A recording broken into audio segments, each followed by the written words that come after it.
Hey guys, and welcome to another Treasure Hunting Tuesday intuitive abstract painting page. So today we'll be working on page number 3, and I've decided to use, I just grabbed a few stencils.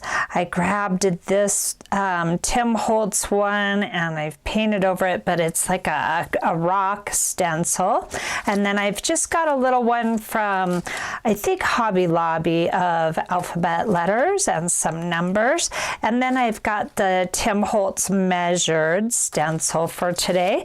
And of course I've got my little jelly plate. Now in page number 2 I said I was going to use a blank page to pull a print off of this, and then I thought, well, maybe what I'll do, since I'm using this quinacridone nickel laser gold again today, that I would just go ahead and pull this directly onto the grunge page, and then I'll use whatever various mark making tools, whatever I decide to use. I've got my palette, my little gift card, my mini brayer, a couple of these scrapers. Now I got these at Walmart in the paint department. You can find these, and you know, you can find them probably in your local hardware store in the drywall mud texture department. So just look around and see what you can find. You can find all different kinds of things to use. And then of course my little styluses for dots and scratching into the paint. So now the colors I want to use today, let me get these out of the way. I've got to say, if you guys did not see page 2, I invite you to watch it.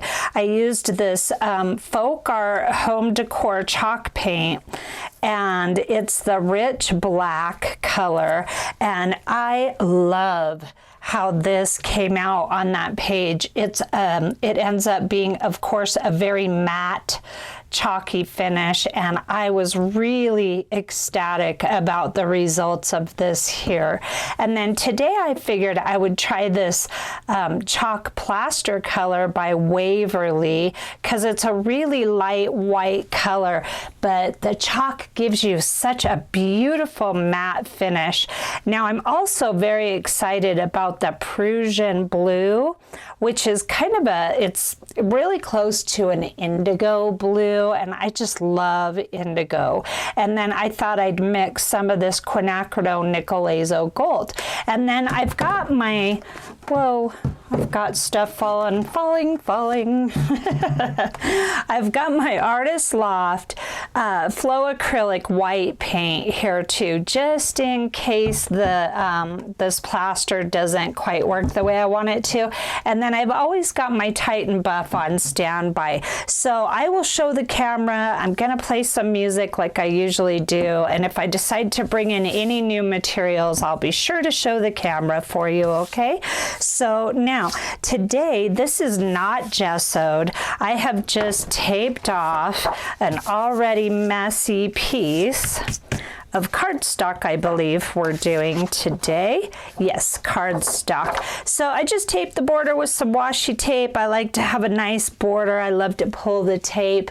And like I said in page 1, you know, I'm really inspired by an artist whose channel's name is Red Queen Art, and her stuff, I'm telling you again, if you haven't checked her out, check out her stuff, because she really does some amazing work. So let's go ahead and get into this now.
you.